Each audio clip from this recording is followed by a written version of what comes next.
Hey, thank you for joining the Life Ready series with myself, Sonia. You're at Lloyds Banking Group. What is it that you do? So I'm a psychologist and I currently look after assessment and selection for the group. It feels like you have to gain that confidence and that growth mindset before you even decide that you want to apply for Lloyds Banking Group. What are your top tips for individuals going through that process of, I want to apply for Lloyds, but I don't know if I am fully ready? So you should always apply for the role if you think that you could do it. If you believe that you can do something, it's the most cringy thing ever, but your chances of actually being able to do it go through the roof.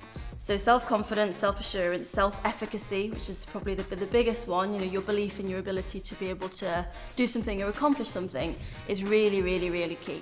The first thing I'd say is ask your family and friends some things that you're good at, what they love about you, what they really value in you, and get that really well-rounded view from people who know you best, so that you're going into the conversation with some concrete self-insight into what you bring to the table.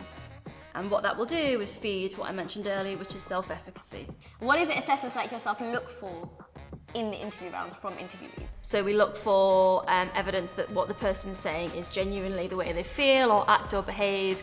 We don't want people to come with totally pre-prepared, cookie-cutter answers that we can tell just aren't really true to who they are as individuals. And then we'll often look for motivational fit as well, or motivational alignment. So why they want to work at Lloyds Banking Group and in the role itself. And so how important is body language in an interview? What impact does it have on how I perceive you? Yeah, exactly, on the perception. The most recent stat I've seen is that 70% of your communication is non-verbal.